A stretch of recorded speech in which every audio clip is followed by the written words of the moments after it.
Bart, you'll have to ride your bike pretty fast to get out there in time. No, I'll just take the chopper. They gave you a chopper? Welcome to Watch Mojo, and today we're counting down our picks for the top 20 Bart Simpson moments. I wish you'd stop spreading bad rumors about people. Remember how you got Grandpa tarred and feathered? Sure, that was 20 minutes ago. Gonna be in the tub for a while. For this list, we're looking at the best moments from The Simpsons featuring everyone's favorite underachiever, whether they're funny, heartwarming, silly, or anything in between. What's your favorite Bart Simpson moment? Have a cow in the comments. Number 20, pranking Skinner.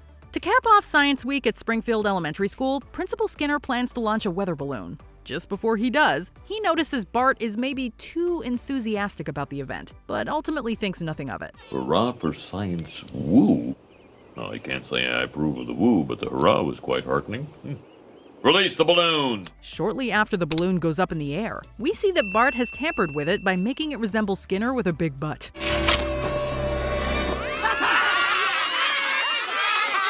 The prank got many laughs from us as well as his fellow schoolmates. Unfortunately for Bart, he's punished by having to assist Skinner early in the morning with his amateur astronomy. He gets another one over on the principal by discovering a comet and having it named after him, something Skinner was hoping to accomplish. What are you doing? Give me that phone! Congratulations, Bart. You've just discovered a comet. No! No! Number 19, Bart's People. When Lisa is tapped to anchor a kids' news program, she reluctantly lets Bart cover sports. The network execs like his on-camera flair and promote him to co-anchor to Lisa's chagrin. Bart, you're off the sports beat. What? Sorry, Bart, but you gotta take some things seriously. From now on, you're Lisa's co-anchor. What? Ooh, that's gotta hurt. After he overhears his sister admit she thinks he's dumb, Bart vows to show her up with a segment called Bart's People. 'Cause I went out with a camera and did a different kind of story. Bart, I really think we should... It's about a man. A simple man. He's one of Bart's people. The segment becomes a huge success, highlighting that when Bart puts his mind to something, he can be successful, but also that he's good at being manipulative. Lisa's the only one who sees through the charade and comes up with a plan to expose Bart. If everybody knew what a phony Bart was, he'd be off that show so fast. I've got it.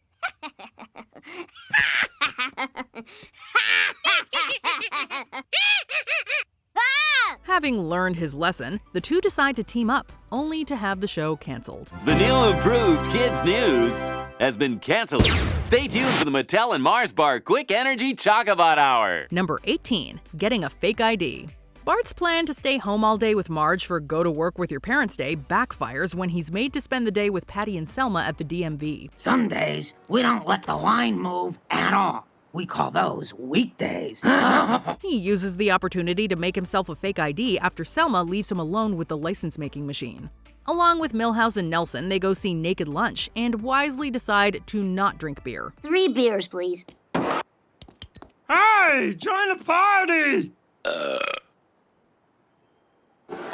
Perhaps the funniest moment comes when the boys, now joined by Martin, rent a car and decide to drive to Knoxville, Tennessee instead of Disney World. It's a choice between Disney World and Knoxville. Knoxville! Knoxville! Knoxville! I concur. Never underestimate the power of the sun sphere. Number 17, I Didn't Do It. While visiting a box-making factory on a school trip, Bart sneaks away to the nearby Channel 6 studio. When he gets Krusty a Danish, the TV clown makes him his personal assistant. Hey, kid. Wow, a big clown hanky. It's a towel, you yuts. I want you to wash it. You're my new assistant. Cool. Bart is thrilled at first, but soon finds the work to be demoralizing. Just as he's about to quit, Krusty needs him to be on the show. Disaster seemingly strikes when Bart walks on and destroys the set, but becomes an instant sensation for uttering the line, I didn't do it. He initially enjoys his newfound fame. However, he finds it fleeting as he becomes reduced to a catchphrase. Say the line, Bart! I didn't do it. Perhaps it didn't last, but there was a moment where Bart was the world's special little guy. I didn't do it. Number 16. Do What You Feel. When Brad Goodman comes to town, he revolutionizes how Springfield residents think. At a seminar, he tells them to adopt Bart's approach to living, instructing people to do what they feel. I can sense a change in the air tonight. You are all going to start living.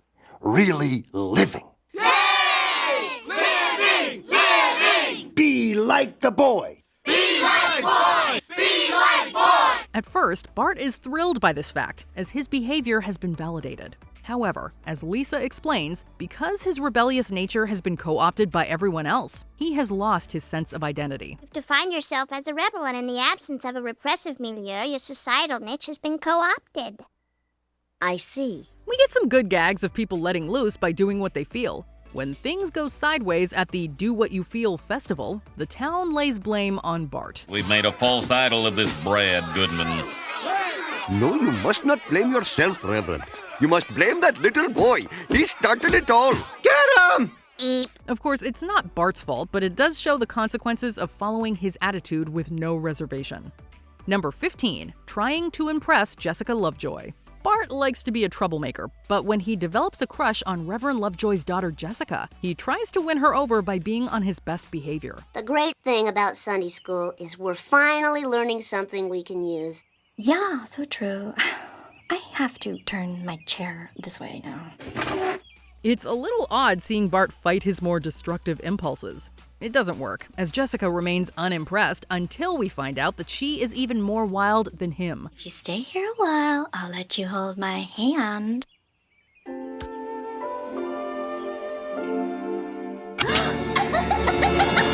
Teamwork! Come on, Bart! Unhappy with how she's influencing him, he ends their relationship. But things come to a head when she steals church collection money and lets Bart take the blame. For once, you didn't do anything wrong. Just explain yourself and everyone will understand. I took the money? Yes, we know. He confessed! Okay. She eventually comes clean, and Bart gains valuable experience learning he can't change people. It's amazing what some guys will do for a pretty face. Not me, though. Wait till she sees the second-rate job I do on these stairs. Number 14. Taking over Camp Krusty. The one thing Bart is looking forward to the most for the summer is going to Camp Krusty. However, when he and Lisa get there, it's not exactly as advertised. You sure that's safe? Well, it ain't getting any safer. The kids are forced to make counterfeit products, are fed imitation gruel, and are terrorized by Jimbo, Kearney, and Dolph. The one thing that gets Bart through all of this is that his hero, Krusty the Clown, will be there. Bart makes it through the days, relying on his unwavering belief that Krusty the Clown will come through. Krusty is coming. Krusty is coming. Krusty's coming. Once he learns that won't be happening, he stages a coup. The message is clear. Do not push Bart to the edge. When Homer sees the news of what's happening at the camp, his subconscious fears are realized, and it has an instant effect on him. I'm being told I can have an exclusive interview with the ringleader. Don't be the boy. Don't be the boy. No! Krusty eventually shows up and takes the kids to Tijuana. Number 13. Bonding with Lisa. It's not uncommon for kids to feel jealousy when a new sibling comes along, and Bart is no exception. At first, he thinks it will be advantageous to have a younger brother or sister to blame his misdeeds on. Who did this? Baby. Bad baby. When he sees all the attention Lisa gets from Marge and others, he begins to resent her, feeling she's upset the balance of the family dynamics. I liked it when it was me, Mom, and Homer. You wrecked everything. I'm leaving. Goodbye. Eventually, he decides to leave home after he unsuccessfully tries to sabotage Lisa. That changes when Lisa finally says her first word, and it turns out to be Bart. Mom, Dad, she can talk. Say it again, Lise. Bart. Bart, Bart, Bart, Bart, Bart. I'm her first word. Well, I'm not surprised. It's definitely endearing to see him bond with his sister, even if they're prone to bickering as they grow up. Number 12. Reuniting with his soul. Bart doesn't believe there's such a thing as a soul and agrees to sell his to Milhouse for $5. There you go. One soul. Pleasure doing business with you. Anytime, chum. All seems fine until weird stuff starts happening. The family pets are hostile, the automatic door of the Quickie Mart won't open, and Bart can't fog up a freezer window. Bart desperately tries to get it back, but Milhouse reveals he traded it for some Pogs. When all hope seems lost, Lisa returns it to Bart after seeing his struggle. Please, thank you. Happy to do it. But you know, Bart, some philosophers believe that nobody is born with a soul, that you have to earn one through suffering and thought and prayer, like you did last night. It was definitely a moment of growth for Bart, and Lisa's act of kindness was really touching. Number 11, embracing ballet. While on their way to school, Bart and Milhouse are in no rush to arrive, enjoying the beautiful day. Milhouse doesn't last long before running to class at the sound of the first bell. Did you hear that, Bart? That was a tardy bell. Truant, truant, truant, they'll all say. Ah, who needs him? I can have fun all by myself. Bart arrives later only to find out that it's PE sign-up day, and he's left with having to take ballet. At first, he's resistant to learning the dance form, but eventually loves it. Joy of movement increasing. Love of dance, impossible to resist. Toes twinkling. Look at me, girls. I'm doing ballet. And I love it! When he learns that he'll have to perform in front of the whole school, he's not exactly thrilled. He does it, however, he's masked. After seeing the positive reception from the crowd, he reveals his identity. He's heckled, but he stands up for himself, showing he is comfortable with who he is. Bart does ballet! He dances like girls! Go ahead and laugh. But I took a chance and did something I wanted to do.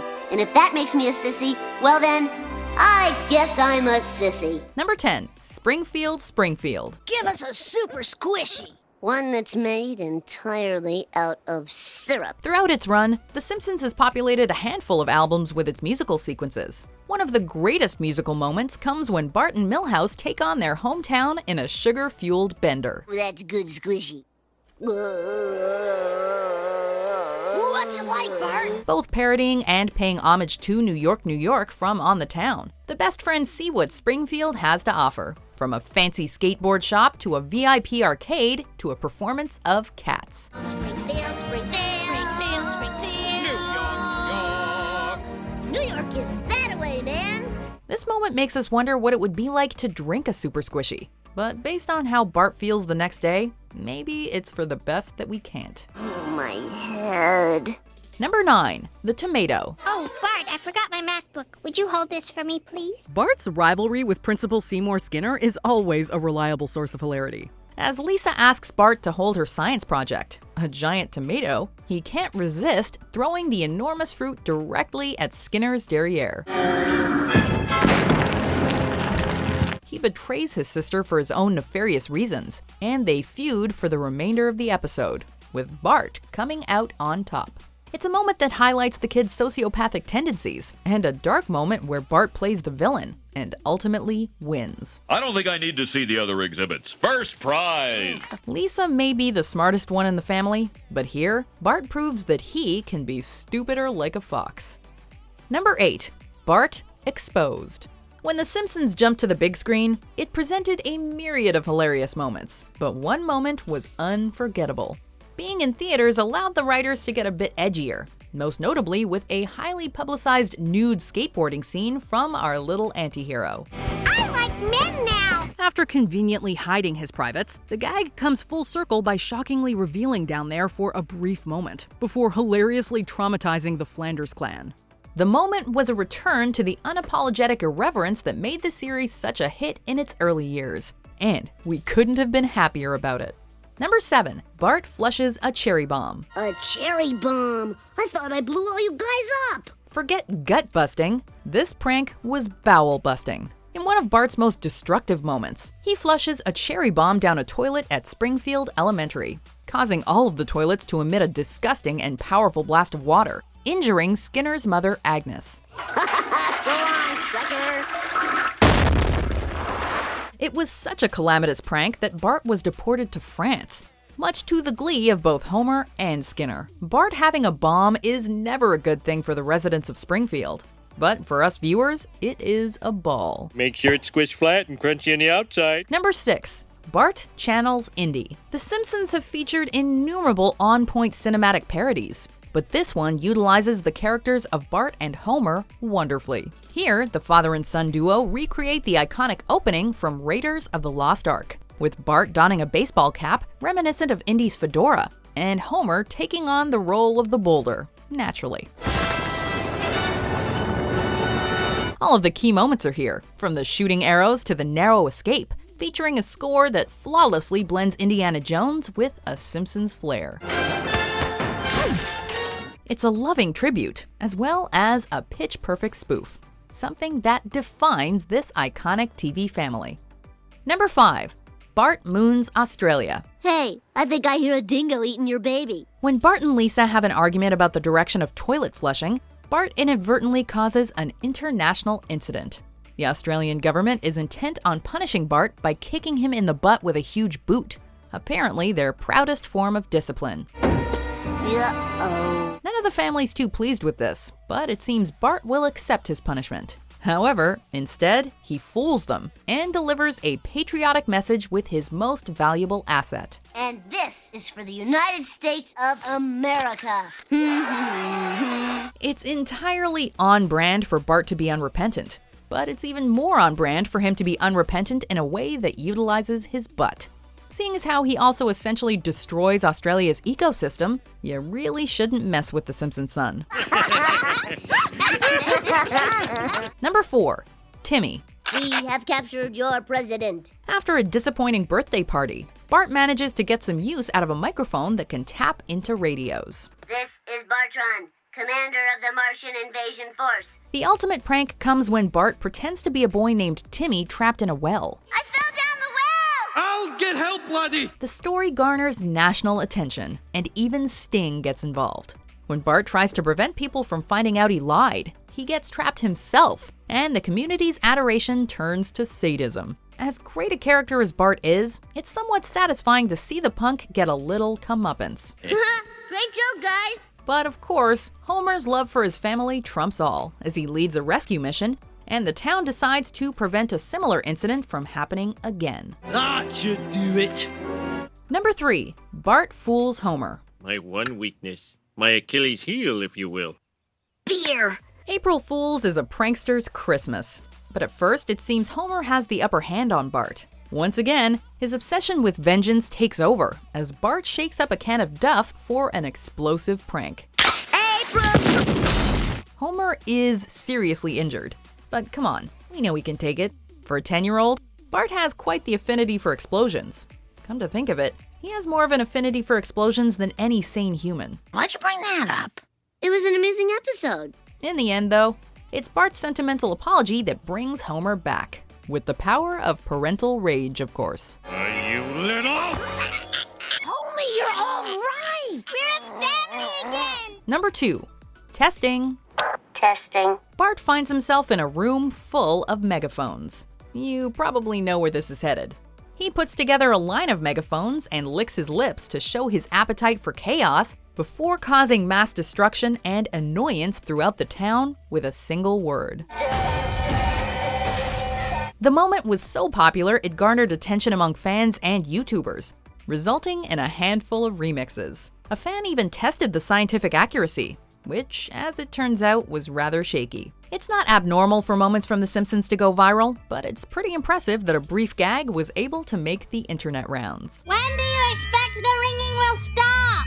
In about 10 to 15 seconds. Before we continue, be sure to subscribe to our channel and ring the bell to get notified about our latest videos. You have the option to be notified for occasional videos or all of them. If you're on your phone, make sure you go into your settings and switch on notifications.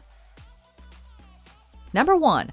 Bart prank calls Moe. Seymour there? Last name, Butts. Just a sec. Even a casual Simpsons fan is aware of the running joke of Bart prank calling tavern owner Moe Sislak. They generally follow a similar pattern. Bart fools Moe into calling out a name that's actually a ridiculous pun. Moe falls for it and then gets infuriated. These moments are so iconic that we have an entirely separate list for them. What makes them great are the small twists that each one provides, with none of them playing out entirely the same way. No, somebody check the men's room for a huge ass. A particularly noteworthy joke combined the powers of Bart and Stewie Griffin, proving that no one but Bart can do Bart. Did you enjoy this video? Check out these other clips from WatchMojo, and be sure to subscribe and ring the bell to be notified about our latest videos.